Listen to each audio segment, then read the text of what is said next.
L'épargne en baisse, la consommation des ménages qui redémarre, les crédits d'investissement pour les entreprises qui repartent à la hausse et le nombre de défaillances de sociétés qui diminue. Autant de signes qui indiquent une reprise économique en Occitanie. Ce sont Toulouse et Montpellier qui profitent de cette reprise, mais cela pourrait bénéficier aux entreprises audoises. C'est en tout cas ce que confirme une enquête des perspectives économiques réalisée par la Banque de France d'Occitanie.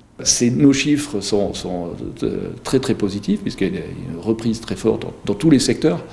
Mais également dans l'Aude, ça se vérifie.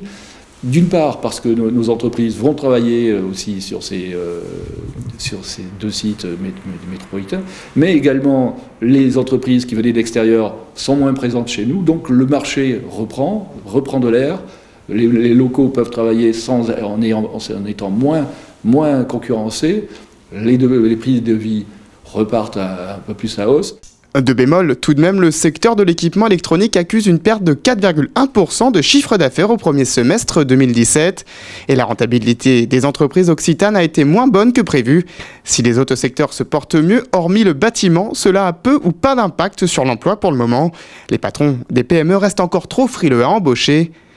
En visite la semaine dernière dans l'entreprise carcassonnaise Delta Lab, spécialisée dans la conception d'équipements pour l'enseignement technique et scientifique. Le préfet de l'Aude est venu rencontrer Stéphane Tagliante, le patron de l'entreprise, pour mieux connaître les attentes mais aussi les difficultés que rencontrent les PME, notamment avec les organismes publics. En faisant le tour et en allant sur le terrain, ça permet de voir très concrètement les difficultés que rencontrent les chefs d'entreprise. Bon, là, on a des sources de satisfaction puisque que ce soit sur les prêts, il y a eu un prêt de la région d'ailleurs, ça mérite d'être souligné, que ce soit sur les modalités d'accompagnement, y compris sur les exonérations de charges, eh bien, il a trouvé que même dans le recrutement, que ce soit chez Pôle emploi, que ce soit avec la directe, il a trouvé l'accompagnement qui est nécessaire. C'est ce travail fin, mené sur le terrain, au plus près des attentes des futurs chefs d'entreprise et des chefs d'entreprise, qui permet d'encourager les initiatives. C'est là où l'État doit être un entrepreneur d'une certaine manière, mais au sens premier du terme, c'est-à-dire avec une vraie capacité d'entreprendre, d'aider les actions à se développer, parce que ça permet de développer des synergies et une croissance. Si Stéphane Tagliante, qui a repris l'entreprise il y a 4 ans, a choisi de s'installer à Carcassonne, c'est parce qu'il a été bien accompagné par l'administration, ce qui n'est pas toujours le cas, et que la ville offre de nombreux avantages. Le gros avantage de Carcassonne, c'est la proximité avec les services administratifs.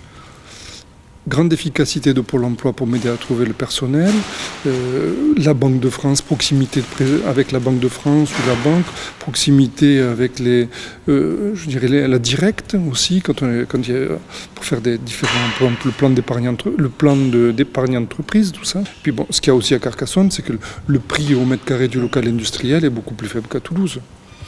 Et on a des avantages, on a l'autoroute qui est proche, donc on n'a pas de problème pour trouver tout ce qui est transport et tout ça.